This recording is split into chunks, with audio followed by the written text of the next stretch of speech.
Good morning, everyone, and welcome to today's Daily Word. It is Friday. We have reached the end of another week. Somebody could join me for our time together. You might see in the chair behind me over my shoulder is my great niece, Maeve. She's been hanging out for a couple days with us. And she got cold, I think, so she's not on top of the world. So she's just kind of sitting in the chair today. So, glad you could join me. She'll go back with her mom and dad tomorrow. So glad you could join me for our time together as we end another week. So hopefully you'll join us for worship on Sunday morning at 10:15. It's our Back to Church Sunday. We have confirmation breakfast at 9:15. We'll have coffee and donuts in the Mission Cafe fireside room when you come to worship. We have children's church starting again on Sunday for kids who come to church, and they'll leave right after the children's sermon and go with John and Lisa Guy this week. And we're still looking for volunteers. If you'd like to volunteer to lead children's church, it's an easy thing. It's only 20 minutes, and I provide you with everything you need. So you can sign up to do that. And then just a reminder, or if you don't know, I'm having surgery Monday. Don't know a time yet, but having surgery Monday.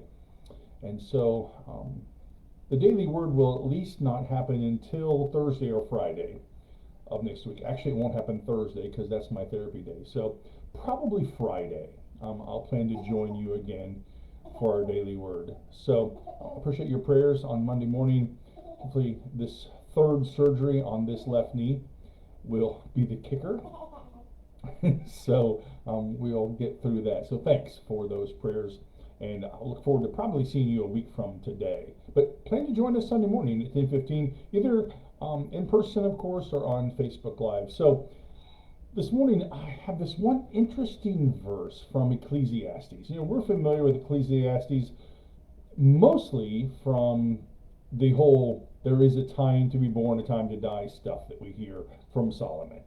But this particular text is an interesting one that I think speaks to us, and particularly, I think, at least for me, speaks to me in these days. The writer says, Solomon says, I said in my heart, God shall judge the righteous and the wicked, for there is a time for every purpose and for every work. Now, we've heard similar words from Solomon, of course. There's a time for every purpose and for every work. Now, we know that Solomon was the wisest of men. And he wrote Ecclesiastes because he was searching to explain the meaning of life and what life really means. And we find, if you read Ecclesiastes, some amazing insights, especially that one we're most familiar with. A time to be born, a time to die, a time to plant, a time to sow. That really does capture, right, the meaning of life. I remember reading that at a funeral about a year or so ago for a guy named Charlie. And at the end of it, in a different version, the text says, and it's God who does this. It is God who does this. Solomon, we find in all of this writing of his, we hear about his extreme self-awareness. And he asked himself the question, I said in my heart. He uses internal questions and reflections to process and to employ and to find out who God is. This verse begins, I said in my heart. And he chooses this particular perspective. God shall judge the righteous and the wicked, for there's a time for every purpose and every work.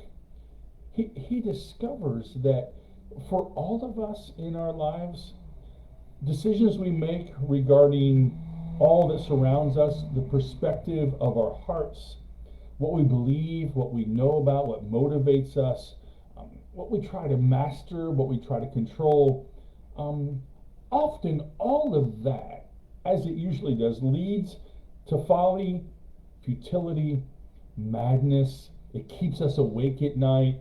It takes all of our attention when we just kind of try to control everything. The other perspective, the one that Solomon advises for us in this text, is that we trust in God. We can trust in God for the ultimate meaning and the purpose for every work here on earth. This entire book of Ecclesiastes is this talk of Solomon's as he wrestles with choosing perspective in life and asking himself the question, is this really true? What does God want for me? It's the same challenge that we face every day. What do we tell ourselves to be true? What standard or measure do we use to make particular choices? And who do we place our trust? And what are we saying to ourselves?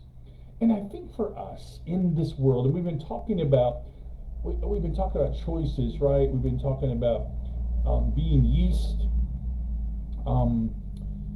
We've been talking about being like a mustard seed and how these small things make a difference in the world. I think this leads us to continue to ask ourselves this important question. What do we say to ourselves? What do we use in our lives to help manage and guide us? And I think part of it comes from this. There is a time for every purpose and work that God gives to us. We have to, I think, pay careful attention to what we say in our hearts. As Solomon says, I said in my heart. We have to pay careful attention to that. Because I think for us, this lays the foundation for wisdom and gratitude and our 2-minute ride through the earth as we find ourselves. There is this time for every purpose and for every work. And God moves in us. Today is Diane and my 33rd wedding anniversary, 33 years. And there's a picture of Diane and I the day we got married, September 16th, 1989. Picture in Mom and Dad's backyard. And we were so young. 1989, I was 25. Diane was had just turned 23, I believe. And we were so young and had a future ahead of us. And now, 33 years have flown by. And now, we go from that picture of the two of us to now 2 kids, a son-in-law and a daughter-in-law, and 5 grandchildren. And of course, Miss Maeve, who's behind us. It's an amazing thing, right? And we're reminded, Diane and I were reminded, as we talked about it this morning before she left for work, the time flying by and all that we have and the blessings that we have. And this simple reminder for you and I, there's a time for every purpose and for every work. Wow. God just moves in us. And it's important for us to contemplate this, I said in my heart.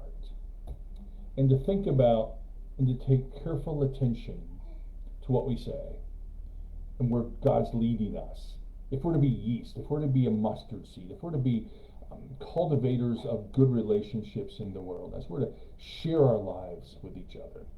And so I hope that in you and I, in our lives together, we'll find ways to look deep in our hearts and to trust that God will move in us. So I pray you'll have a great weekend. It's going to be a beautiful weekend weather-wise. Join us Sunday morning for worship at 10:15.